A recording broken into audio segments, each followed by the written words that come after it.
Mr. Speaker, the Food Safety and Security Bill is a refresh of our food-related legislation with a strong focus on strengthening food safety regimes and installing safeguards for food security, and the Workers' Party supports its implementation. Part 2 of the bill is titled Strengthening Resilience of Food Supplies in Singapore. I would thus like to focus on our food resilience and how we can build an environment that enables a thriving local agri-food ecosystem as a core pillar of this. My speech today will cover 2 areas. 1, resilience farming, and 2, moving from support local to champion local. Post-pandemic, attempts have been made to diversify our import sources, and we set a goal for local food production. The Singapore Food Agency, SFA, is overseeing these efforts, from the Lim Chu Kang Master Plan for the high-tech agri-food sector to the Agri-Food Cluster Transformation Fund and the Singapore Agro-Food Enterprises Federation Limited to facilitate long-term commercial contracts between farmers and food businesses. However, we still face many headwinds. The number of countries that we import food from grew from 172 to 180 between 2019 and 2021. Yet, as diversified as our food sources are now, according to a World Bank dataset, we remain dependent on a small handful, just 5 countries, for approximately 60% of our food in 2022. This number has gone up slightly from around 57% in 2019. We have seen local vegetable and aquaculture farm closures due to unviable economics, and the proportion of local vegetables and seafood eaten in Singapore declining since the announcement of the goal, decreasing from 4.5% to 3.2% and 7.9% to 7.3% for vegetables and seafood respectively between 2019 and 2023. Lastly, in food-abundant Singapore, around 10% of Singaporean households are estimated to remain food insecure, primarily due to financial constraints, according to the Hunger Report in 2020 published by the Lien Centre for Social Innovation, supported by the Food Bank Singapore. Our starting point should thus be the concept of resilience, especially in the context of food. According to the SFA, in the 2022 Food Statistics Report, we import 90% of our food and 40% of our water, while our local agri-food sector only produces 29% of eggs, 8% of vegetables, and 4% of seafood, far from meeting local demand. We are therefore far from being said to have food resilience. This is clearly evident in the SFA's strategy to diversify food import sources, encouraging consumers to support local and boost local food production. However, are our efforts tackling the sources of food sufficient to enable us to achieve food resilience? According to a 2020 paper on the resilience of local food systems and the links to food security published in a Food Security Journal, I quote, "Resilience is about the capacities of households and communities to deal with adverse events in a way that does not affect negatively their long-term well-being and/or functioning." The framing of resilience in this context is therefore broader and more holistic than simply addressing food security. It is understanding 3 dimensions. First, exposure, that is, how much of our communities are exposed to externalities or risks. Second, sensitivity, how much harm would it cause? And third, adaptive capacity, the ability of our communities to mitigate the harmful effects. For example, a pandemic is an exposure risk. Our high dependence on a small handful of countries for a high proportion of food imports is a sensitivity factor, and the financial ability of households is a measure of adaptive capacity. A holistic resilience building frame entails the need to recognize the interplay between these three dimensions of exposure, sensitivity, and adaptive capacity.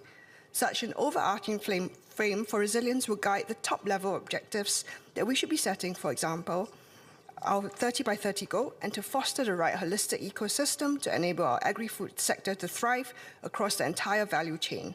This means from subsidizing, financing, design and conceptualizing of farms to the streamlining of multi-agency red tape and local food affordability and access. Expanding this frame would ensure we always think beyond diversifying import sources and local production. SFA's vision is safe food for all, and its mission is to ensure and secure a supply of safe food. SFA's mandate is therefore centered around the themes of food safety and security. If SFA is responsible for our 30 by 30 goal, we should thus refresh and add to this mandate to reflect a frame of resilience. An aligned mandate will enable SFA to effectively oversee the implementation of holistic policies that complement its role as an accountable body for Singapore's overall food resilience. We are also now seeing the complex dynamics of multiple dimensions such as climate change and public health being interconnected with food resilience. This is already evident in some of the objectives of the bill, which include safeguarding against potential supply disruptions and enabling the Ministry of Health to promote public health through better diet and nutrition. It is time that we do more than merely to support local. We need to champion local. It means listening to the needs of all players across the agri-food value chain to introduce policies that actively address these needs while being a part of a holistic strategy built upon strengthening food resilience and not just leave it to the vagaries of consumer sentiment to bring about genuine change. It also means recognizing and harnessing strengths of our local produce, championing them, and not merely seeing local produce as a charity cause to be supported. In this vein, two main groups I would like to speak on are, first, food producers or farmers, and second, consumers. For food producers, current strategies revolve around helping farms grow more with less. Policy examples include the unlocking of land and sea space and co-funding schemes such as the Agriculture Productivity Fund for high-tech productive farming systems. There is much emphasis on farming technology and R&D. However, this means that we might sometimes lose sight of the unviable economics that most farms in Singapore currently face. Energy, manpower, and rent are the largest cost contributors to the operation of urban farms in Singapore. High-tech farming systems and controlled environment agriculture approaches are capital and energy intensive, while energy price volatility and looming increases in carbon taxes further exacerbates high operating cost concerns. We need policies based on first principles in order to mitigate the large cost buckets for operating a farm. How can we streamline administrative hurdles in order for farmers to, for example, tap into renewable energy options such as solar panel installations? Additionally, the bill contains provisions relating to a minimum stock holding requirement, MSR, to secure our own supply of food sources, which is important given the rise in protectionist sentiments globally. However, this mechanism can be more robust.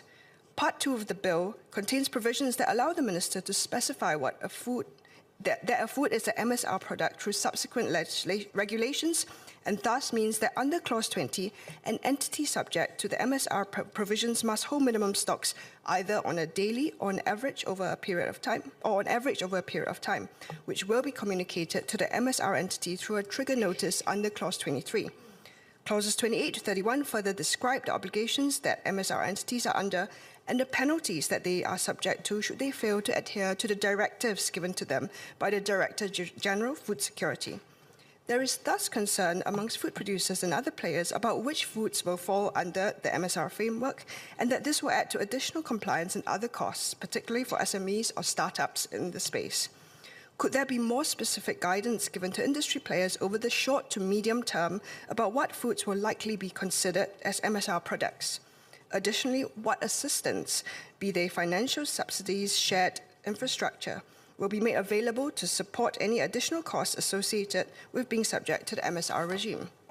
Additionally, we understand that the previous rice stockpile scheme will come under this MSR. But beyond rice, should we consider a minimum stock holding requirement for seed storage, given how prone seeds are to supply chain disruptions and as a lifeblood for each harvest? If we are serious about achieving our 30 by 30 goal and more, should we also not critically evaluate the 1% of land allocated for agricultural land use in Singapore against other competing land use needs? Moving to consumers. SFA aims to raise awareness on food security issues and rally support for local produce by encouraging consumers to make environmentally sustainable food choices. This is especially given how food systems account for 1/3 of global greenhouse gas emissions, and food miles account for 19% of those emissions. The minister herself echoed this narrative by calling on Singaporeans in April 2023 to support local, even if it costs more than imported produce. Yet, a survey conducted by YouGov in 2024 found that only between 1/3 to just under half of consumers expressed a preference to buy local eggs, vegetables, or seafood. Of those who did not currently prefer to buy local produce, over 8 in 10 Singaporeans said that they would likely switch to buying local if prices were lower than imported produce. The average price premium of local produce stands at approximately 30% to 83%. While there are undoubtedly factors that may prompt Singaporeans to support local, such as safety and freshness, it appears that cost remains a barrier. Rallying and nudging Singaporeans to support local will not be sufficient in itself if we were to spur demand on a long-term sustainable basis. How then can we build the right demand conditions to allow our agri-food sector to thrive? Greater subsidies for local farms or the imposition of import taxes could help, but if we want to achieve our food security goal, we have to sustainably tackle the issue of cost. In light of this, I have some questions on the topic of cost premiums associated with local produce. The tiered farm-to-table recognition program recognizes businesses that produce at least 15% of local produce in at least one food category from a list of 6 categories. Or the roughly 70 establishments that are on the FTTRP benefit from exposure and publicity in the hotels, restaurants, and catering sector, there is little by way of encouraging eventual demand. How can the qualifying criteria for the program be strengthened over time in order to increase producer offtake? Simultaneously, can there be preferential credits or tax relief that can translate into local costs for end consumers dining at FTTRP-recognized establishments? Just like in any industry, local farms operate in an individualistic competitive environment, facing both local and foreign competition. While there are benefits in having a free and open market, the issue of strengthening food resilience begs the question of whether such an approach will continue to be in our best interests in the long term. Can we explore cooperative structures for local farmers in order to mitigate key challenges, especially in the key cost buckets of energy, manpower, and rent? To be sure, Singapore is not the only urban centre facing the challenge of encouraging eating local, especially where there are budgetary constraints. More specifically, while there have been tentative steps in starting community-supported agriculture in Singapore, it would be remiss of us not to learn from where this has worked and the potential pitfalls experienced by other countries in this model of farming. Under this kind of arrangement, a direct relationship is formed between consumers and farmers, where consumers subscribe to the harvest of a farm or collective of farms and receive portions of the farm's harvest on a regular basis. Given that we had discussions in this House about the difficulties associated with ensuring that our children in schools are fed well, could we not combine central catering in schools with a CSA-type arrangement with local farms in a bid to boost the consumption of local produce? Additionally, food and nutrition are intrinsically linked to public health, and every human being should have a right to access healthy and fresh food or produce that is not cost prohibitive. This is especially so given the increasing awareness and research about the severe health risks associated with the consumption of ultra-processed foods. Overall rising costs and the cost premiums of fresh local produce are standing in the way, hitting low-income households the hardest. How can we tackle existing food insecurity and ensure more equitable access to fresh, healthy food for all? This calls for new intervention models and multi-sector collaboration for food support between the government, non-profit and private sector, and we have every reason for local produce to form the pillar of such models. To conclude, what does it mean to champion local? It means pushing a holistic resilience frame. It means we must be prepared to challenge prevailing strategies, approaches, and tools at our disposal. It means for us to look to a cooperative mindset as a collective whole. It means that we start from a young age and ensure that our young ones understand both the challenges and benefits of eating local, particularly in a world facing a climate emergency. Most of all, it involves addressing the targeted needs of each stakeholder in order to build a food system that champions local, boosts demand for local, while ensuring that vulnerable low-income households can also benefit from having affordable access to fresh and healthy local produce. Thank you.